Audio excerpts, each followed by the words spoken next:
What's up, everyone? Dylan here. I wanted to hop on and do the trade recaps video as promised. In this video, I'm going to go over 6 different trades that I've taken over the last 2 weeks. As always, I'll go over my thesis, my entry, my stop loss, and my targets for each of these trades.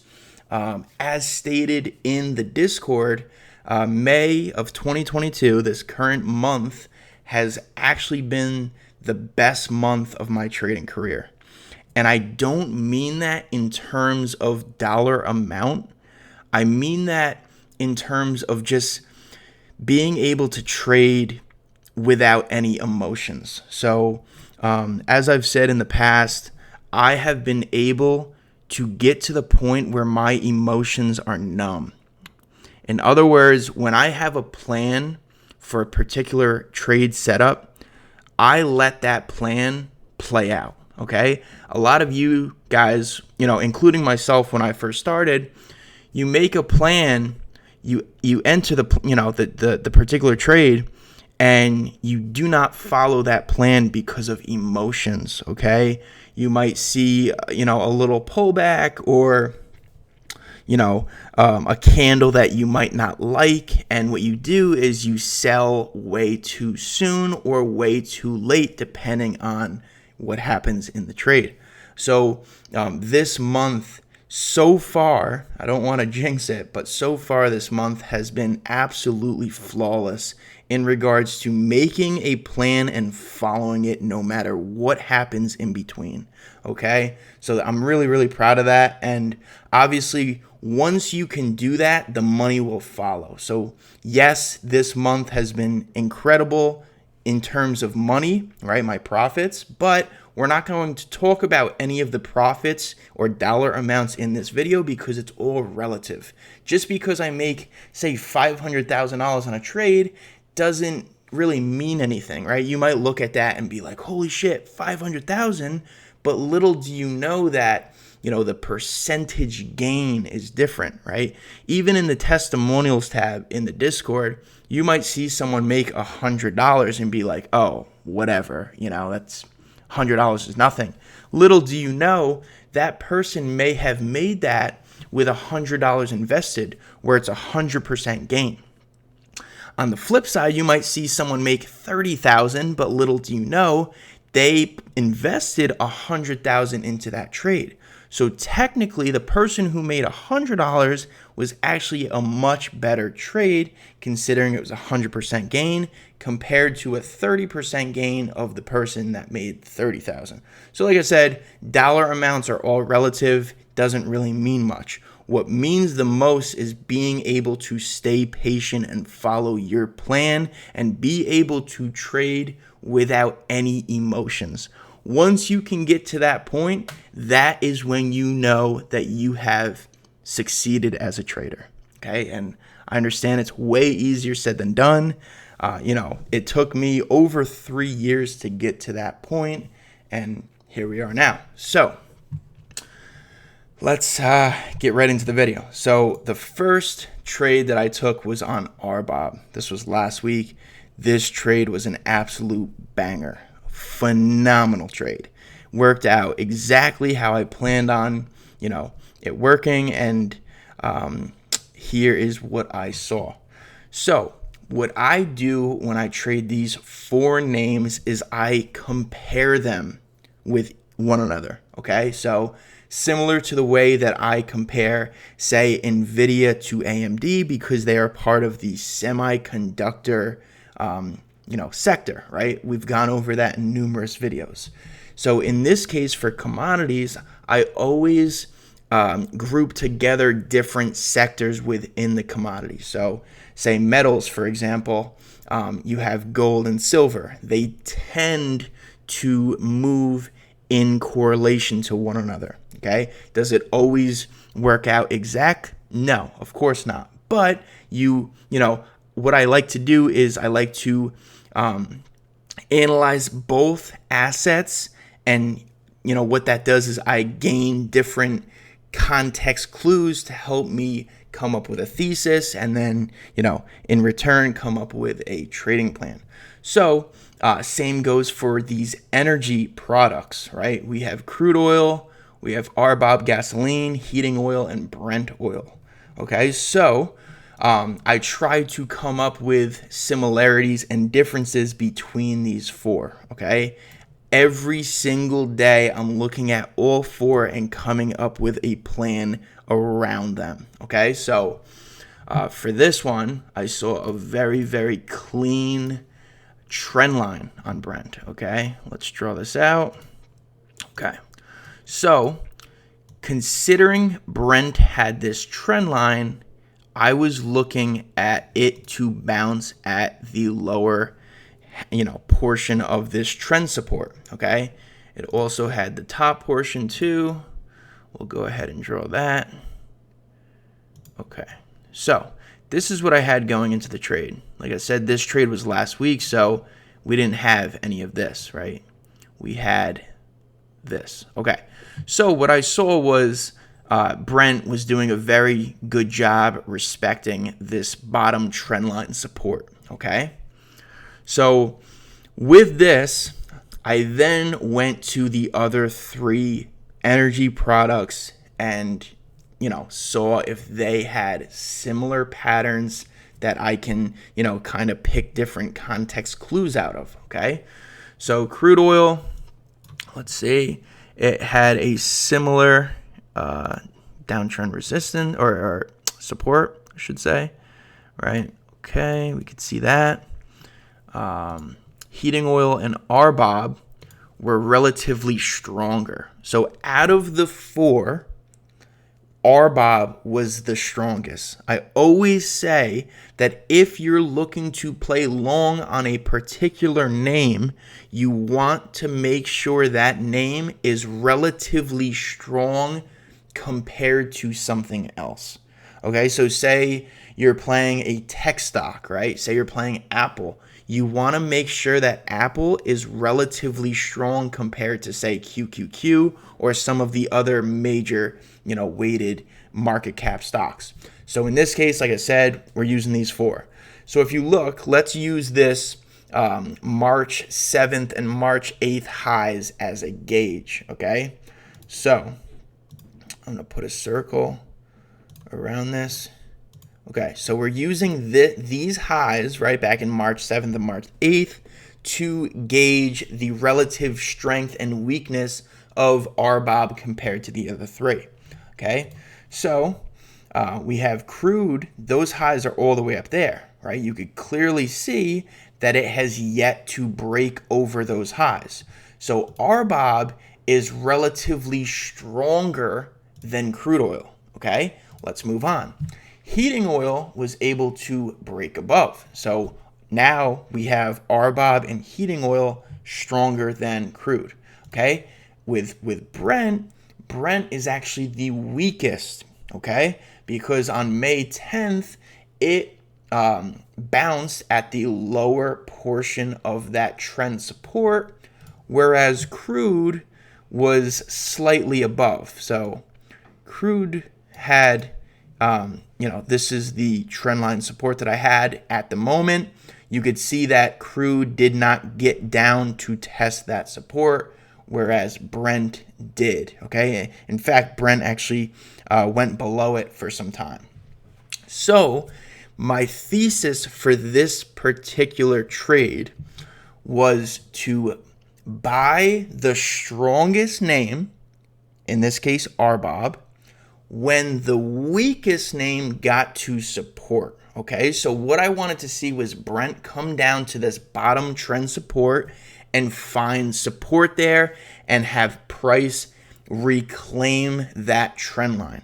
Okay, so in regards to fundamental, if Brent was able to find support at this lower trend line, I was expecting RBOB to rally, because A, it's relatively stronger, and B, RBOB tends to rally leading up to Memorial Day weekend, which is a major driving holiday, right? A lot of people go on vacation, a lot of people drive down to the beach, or whatever the case may be, right? And they need gasoline to fuel their cars, okay? It sounds so like, easy, but that is where my head was in this, in this case.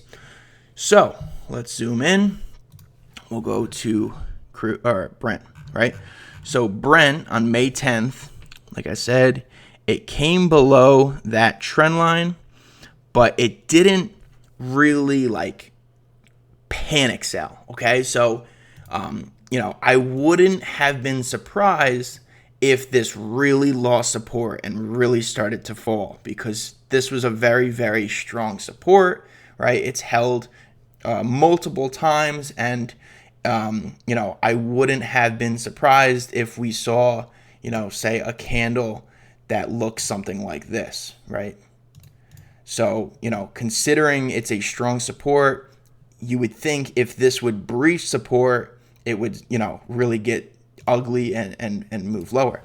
So I like the fact that it was able to, break below this level, but still, hold value. Okay. So I like the fact that this was able to reclaim that trend line support. That is what I needed to see. Okay. So on May 10th, it came back up and, was able to push value higher. So on May 11th, once I saw that the weakest out of the 4 energy names, once I saw the weakest was able to hold value, I said, okay, I want to buy the strongest name out of the pack. Now I need to find a level that I can enter that makes sense. Okay, keywords makes sense. If I ask you guys about a certain, entry or stop loss or target, and I say, hey, let's say Johnny. Hey, Johnny, you took that trade. Cool, great, whatever. Why'd you pick that entry? If you cannot give me an answer, a reason to back up your entry and why you picked that particular entry, it is not a good entry. It has to make sense. Okay? I don't care if you guys see Tesla going ham, breaking up, and it's just absolutely rallying, rip your face off rally. If you cannot come up with an entry that makes sense, don't take the trade. It's as simple as that.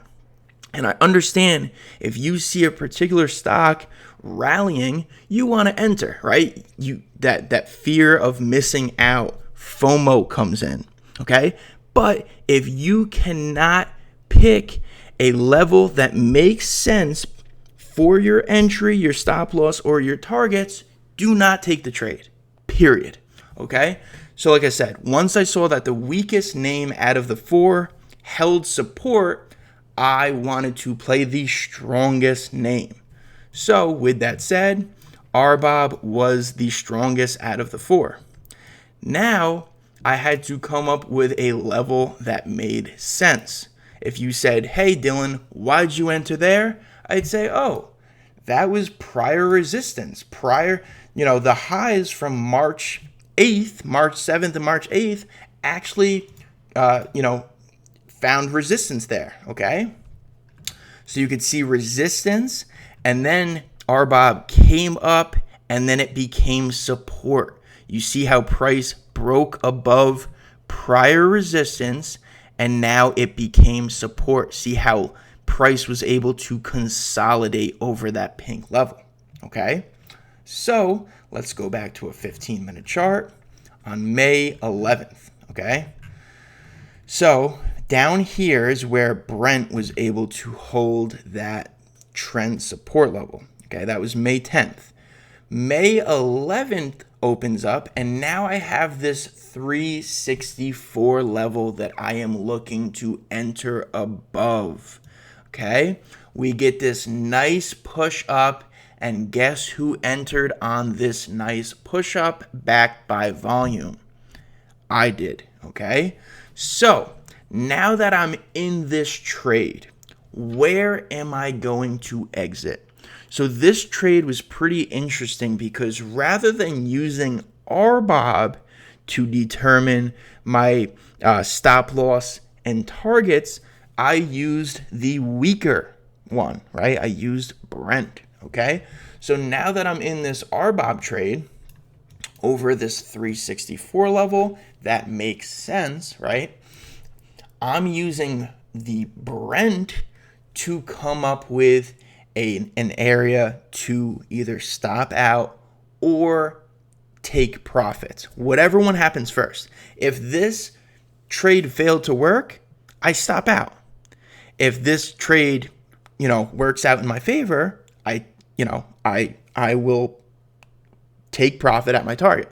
So, right? Write that down. If the trade works out in your favor, you follow the plan. If the trade does not work out in your favor, you follow the plan. Okay, that's it. Okay, I see so many of you guys come up with a great plan, but you fail to follow the plan. Why the fuck would you have a plan if you're not going to follow it? Please answer that question. Okay, before I go crazy on this rant. Okay, my stop loss was a daily close below this trend line for Brent, or a break below this low if it got ugly. Okay, so if Brent, so like I said, this was May 11th. If Brent were to roll over either a daily close below, if it happened in this region, or if it got really ugly, I would have stopped out on a break below that low. Okay, so that was my stop loss on RBOB. So like I said, I'm using Brent's price action to determine whether or not to stay in the RBOB position. Okay, then my target was to sell RBOB when Brent got up to this upper trendline resistance. Okay, so wherever RBOB was at the time that Brent got up to this trendline resistance, that is where I was going to sell. That was my plan. And as you could see, it worked out flawlessly. And look at this crazy move that we got on RBOB. So, as I said, I entered there. You could see that I was actually down right here. But did my stop loss hit? No, it did not. Okay? You could see on Brent, my stop loss did not hit. Okay, so May 10th, right? I entered RBOB right up here, right? May 11th at around 10:30. You could see that Brent never got back below. Okay, so did I stop out despite being down on RBOB? No, I did not. I followed my plan. Okay, so I see a lot of members get into a trade. They have a stop loss determined, but they do not let the trade play out. Okay, like I said, why have a trade or why have a plan if you're not going to follow it? Okay, so I was down money here, but because my stop loss did not trigger, I stayed in and stayed calm. Was I down money here? Yes. Did I freak out? No. Okay, and then you could see from this point on, RBOB absolutely went ham. So this was a massive trade, and I sized up on this one too. Why did I size up? Because it had Confluence, right? I was trading the relatively strongest name. I had Brent Confluence with it. I liked how the weakest name was able to find support. That is a good sign. I had a fundamental reason. Plus, I was down massive size on the ES trade at the time. So that was part of the reason I was like, fuck it, I'm going to size up on this thing. So as you could see, this went crazy. So I sold RBOB when Brent got up to that upper trend line. So it was May 16th at around noon, right? So RBOB, May 16th at noon let's see, it was up here. So I actually sold it at 4. So it didn't hit until 403. I ended up selling right at 4, like right here. I didn't like how it tested 4 there and then came off. So I sold the first portion at 4, and then I sold more when my plan triggered. So, people say, oh, well, Dylan, you didn't wait till your plan, you didn't wait till the target triggered. You sold beforehand. Well, that is correct, but I was able to stay patient this whole way up for, 2-3 days. So you got to give me at least a few credit. So yeah, I sold at 4 even because it's a psychological whole number. And then, like I said, I sold some up here. And then my plan was to hold until Memorial Day weekend.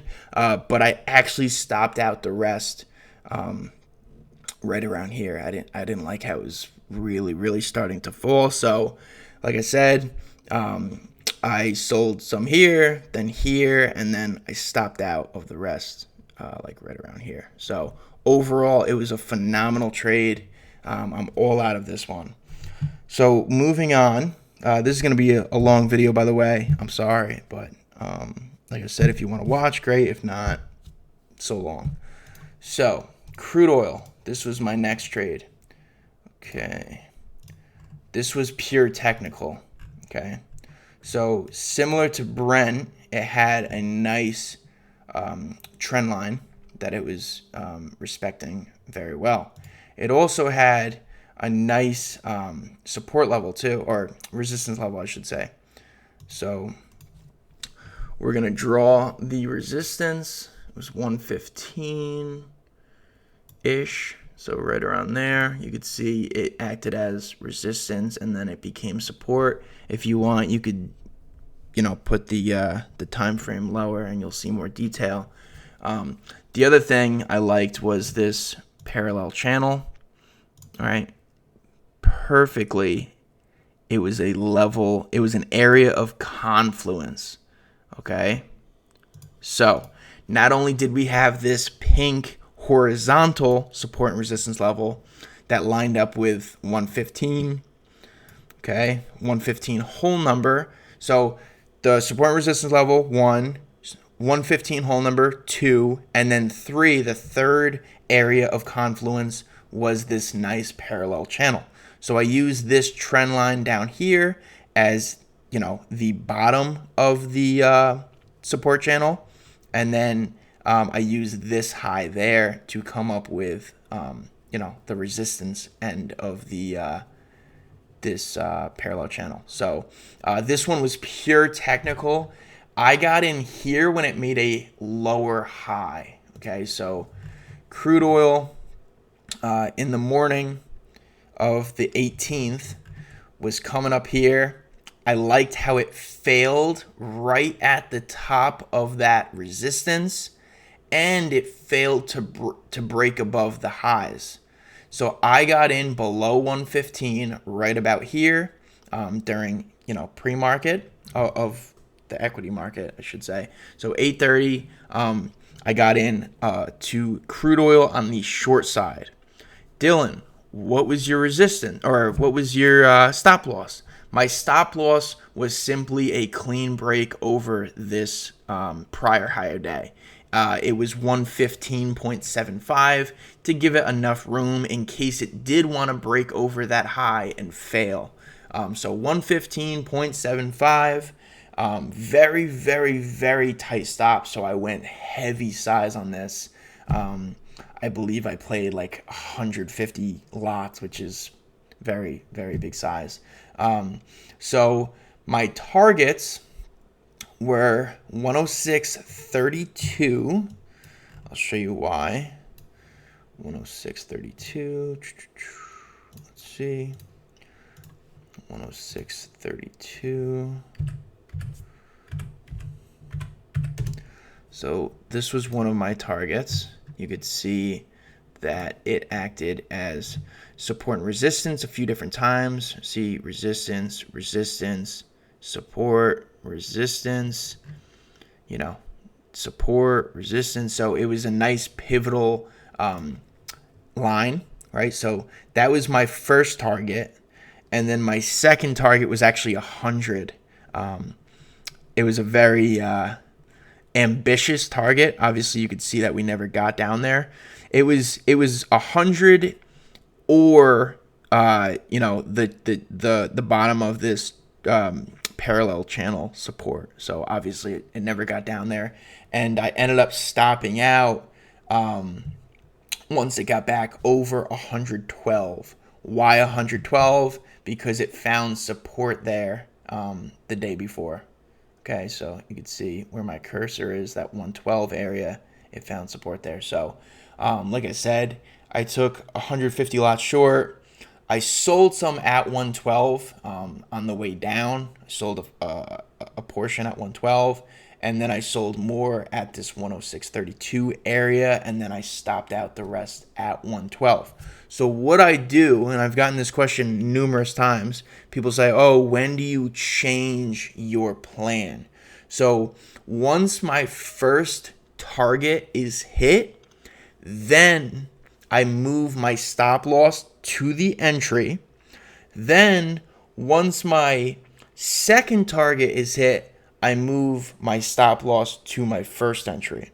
So you guys that scalp, this doesn't work well because you're looking for little tiny puny moves, okay? I'm looking for much larger moves. This, in particular, this trade, I was looking for a 15% drop. Some of you guys look for like 0.02% gains. No, it won't work for that. Since my targets are so spread out, this particular strategy works very well, where I'm able to use my targets as a way to gauge where my stop loss goes. So, like I said, once this stop loss was hit, or once this target was hit, this was my second target after 112. My stop loss of 115.75 became 112 because that was my first target. If 100 or 100.4, right, this bottom trend support was hit, then my stop loss would be 106.32. So all I'm doing is I'm moving my stop loss down to my targets as those targets get hit. Okay, so hopefully that makes sense. That's what I do on all of my trades. If my targets do not get hit, then my stop loss stays the same. So say crude oil came down to 112.5 and then reversed higher, my stop loss would have been that original 115.75. I don't care if I'm up 10 grand, 100 grand, it does not matter. That stop loss will stay the same. And that's with all my trades. So that's that. I took a gold trade too. I'm actually still in this gold trade. Let's see. So the gold trade, I've been averaging in. So very, very, very important pro tip. I actually learned this from the hedge fund in my office. What he recommended to do, and it works phenomenal. He's been trading the metals for over 20 years. So this is something that a lot of people don't know about. What you want to do if you want to play gold or silver or any of the metals, you want to look at what the miners are doing. Okay, so GDX is one of gold's miners. So usually the miners will make the move first. Okay, so say you see GDX make a really nice move to the upside, it usually precedes the move in the actual spot metal price or the future. Okay, so that's a very, very, very nice little trick. If you want to keep that a secret, be my guest. So with that said, GDX had this nice downtrend resistance that it broke out of back in February. I personally did not catch that one, but I was interested in buying it as it came down to this to retest that prior resistance, which I assumed would become support. Not only was it this downtrend resistance, but it also lined up with a really nice support and resistance level. So as you could see, numerous times, right? Support here, support there, resistance, and then support there. So I liked how not only did it line up with this prior trend resistance, it also lined up with a really nice support, or prior support and resistance level. So I bought gold futures at 9:30 a.m. when GDX was at that area of support. Obviously, it did not work, and you can see GDX continued to fall. This is the next level that I'm looking at right here. You can see a triple bottom there. So I'm still in this gold position. I think I'm actually up too. I forget, but like I said, obviously it didn't work. I was expecting this to come down to this confluence support area and then bounce, but here we are. So like I said, this happened when GDX just opened on May 9th. So that being said, I bought gold on May 9th at 9:30. I just bought some futures. So let's see. I bought gold right around here. So I believe I bought it at like 1870. So 1870 was my first entry. Then I bought another portion of the position when gold was at this trendline support. Really nice trendline support. All right, you can see hit it there, hit it there, hit it there. As you can see, that didn't even hold. So my second entry was right around here at 1840. Okay, that was an average down. Then I bought more at 1800, and that's all I have right now. So I have 40 lots at whatever that average price is, and I'm still holding this. So my stop loss, I was debating on my stop loss on this one, but as of right now, my stop loss is a daily close below this level, right? As you can see, it's been very nice support in the past. So a daily close above 1758. The reason I was hesitant with the stop loss, if silver is relatively strong, as if gold gets down here, I'll stick with it. But if silver and gold are both weak down, when if gold breaks below that 1758, I will gladly stop out.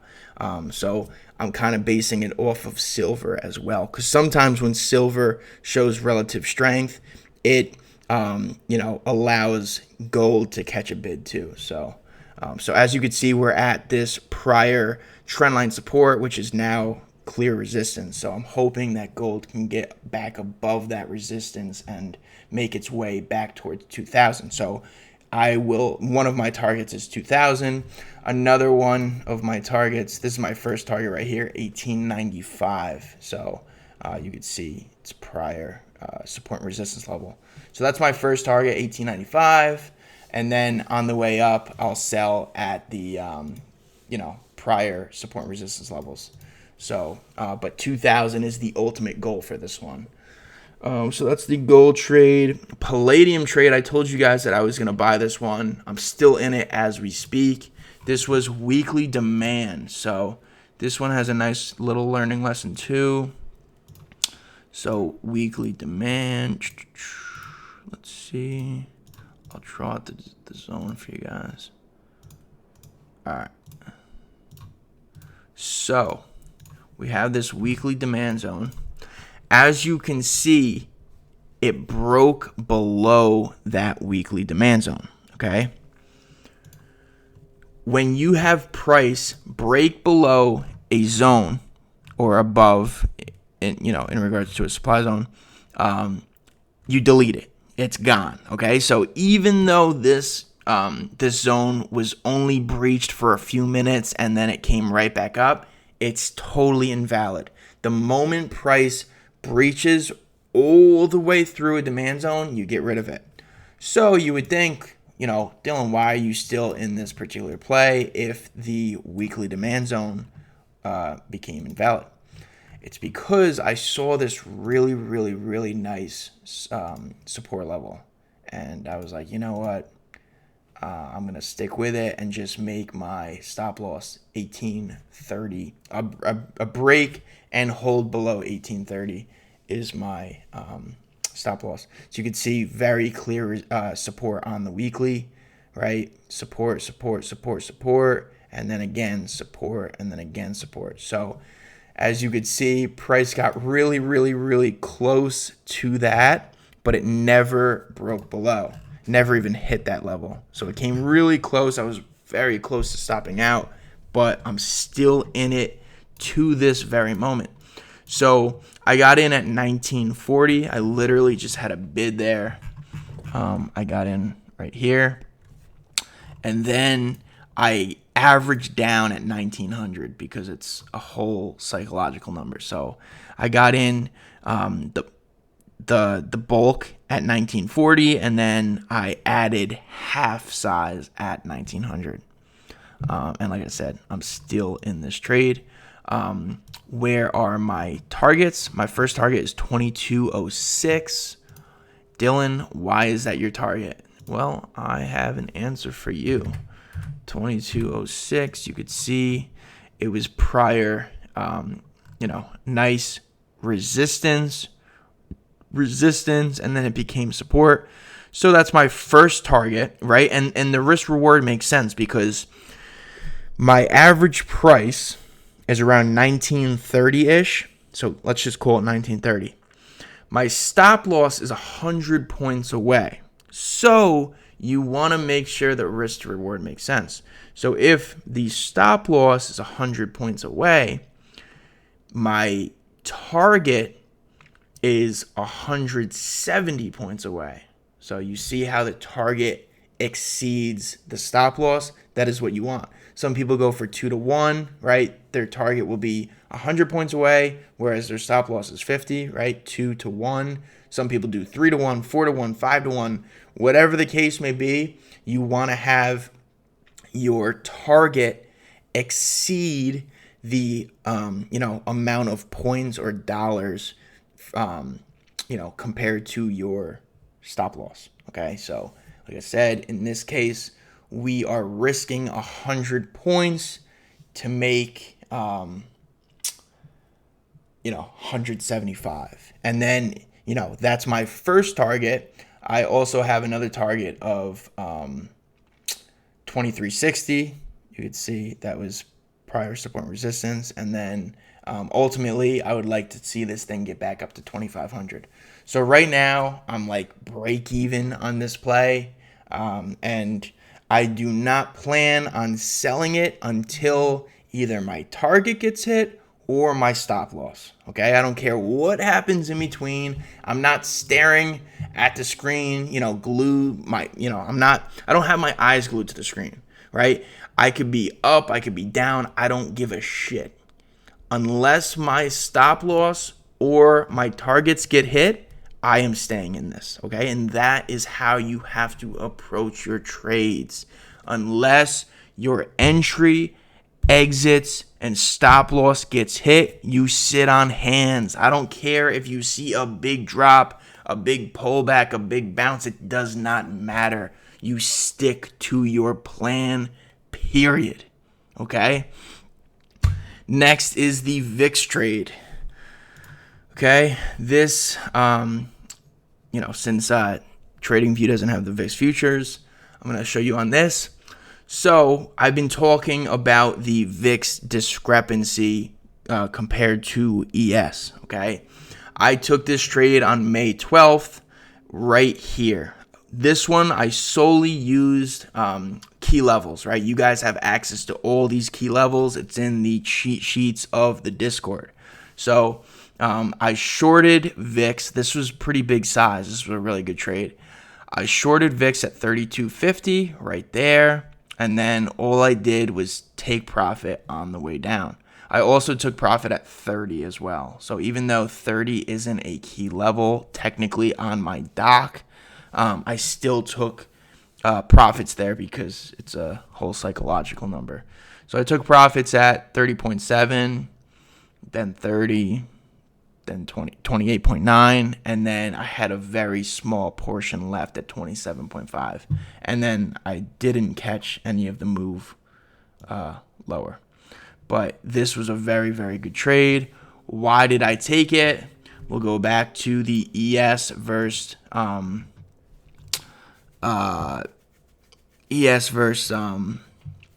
VIX divergence.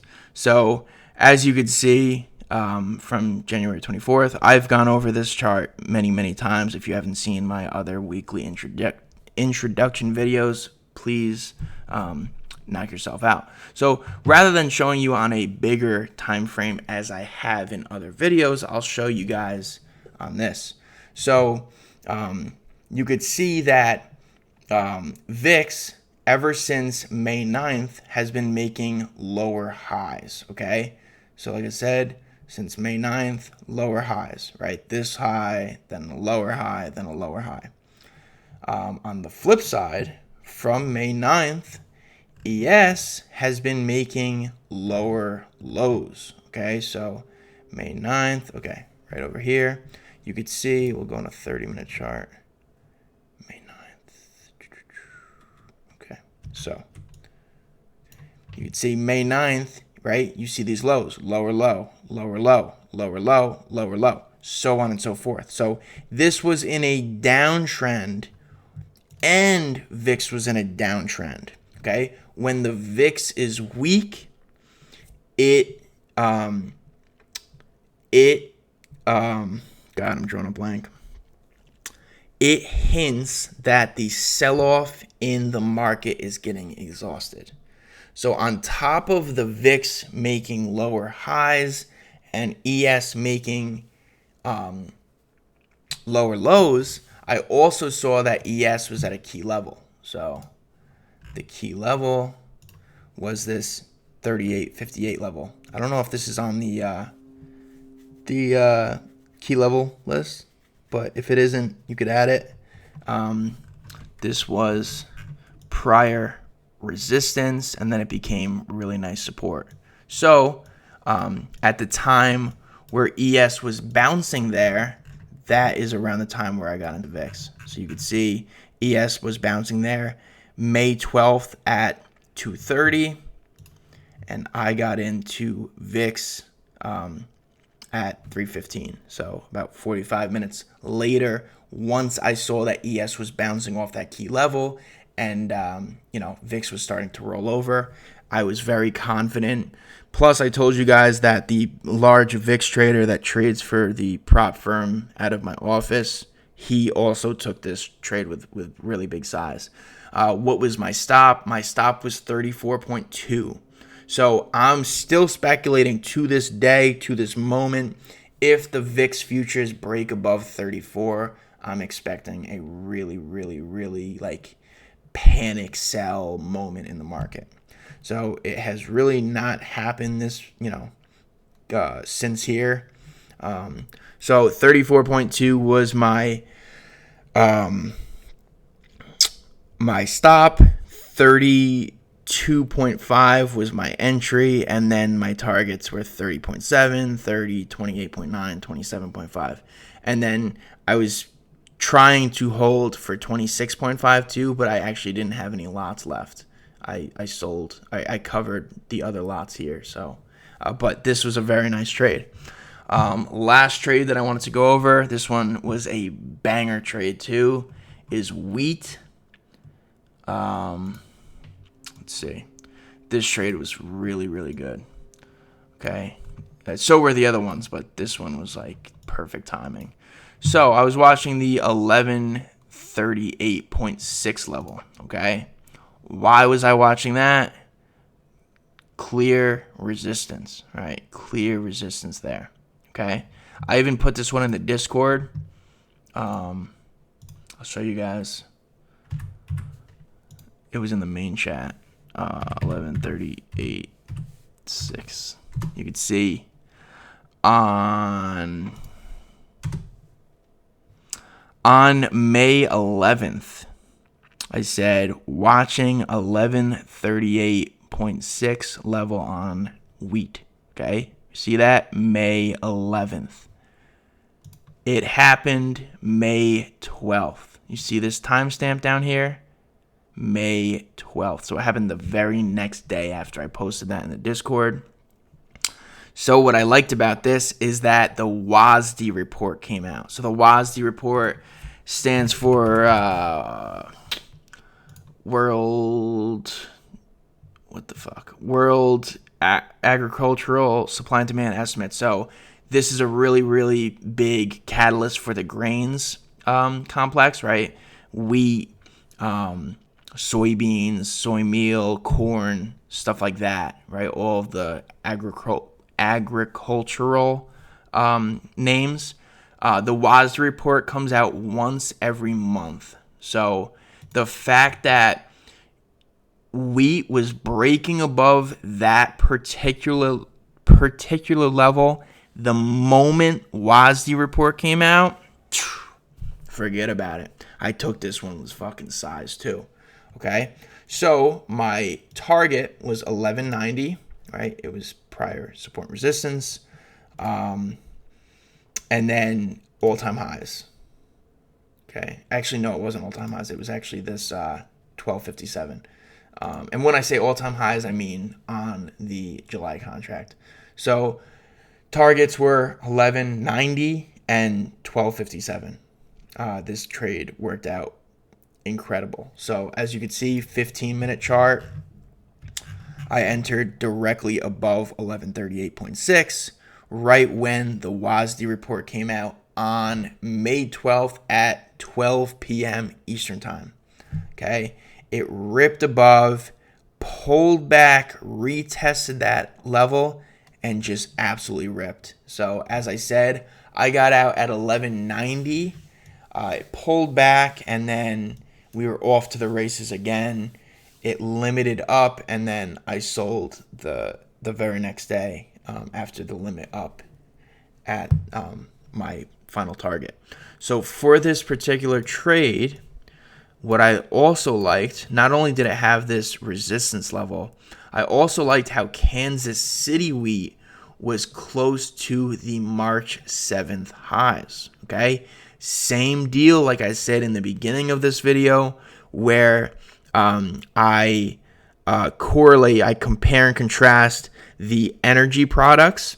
I also do that with the grains, especially ZW wheat, right? ZW, that's the ticker, and KC wheat.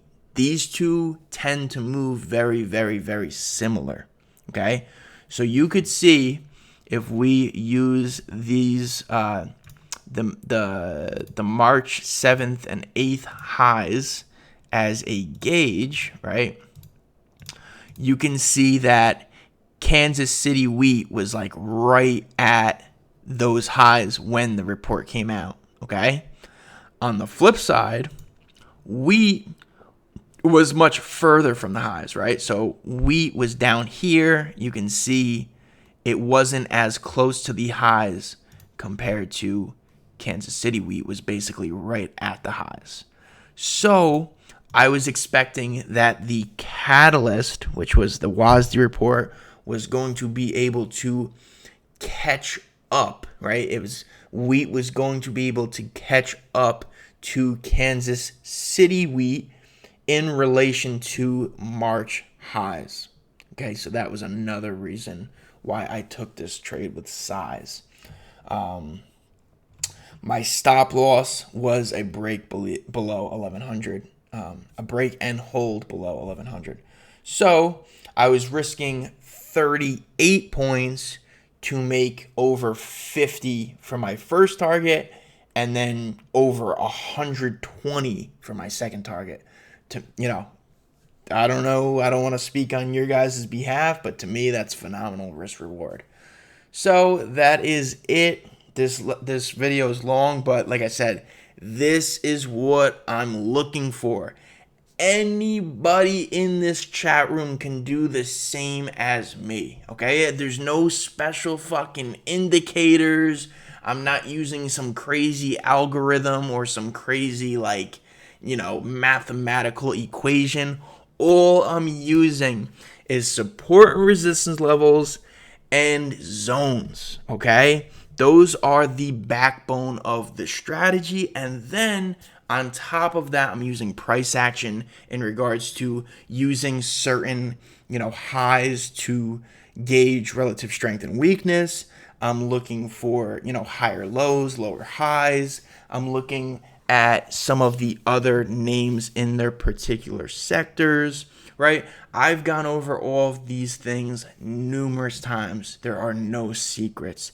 The secret, if you want to come up with a secret, if you really want to know the secret is being able to trade without emotions.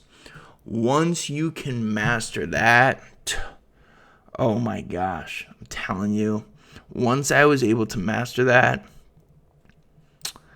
it's a different ball game. All right, I don't look at money anymore. I look at my plans and I follow my plans no matter what. Okay? It sounds so easy by listening to me, but it's far from easy. So hopefully this video helped. As always, feedback, both good and bad, is greatly appreciated. Peace out.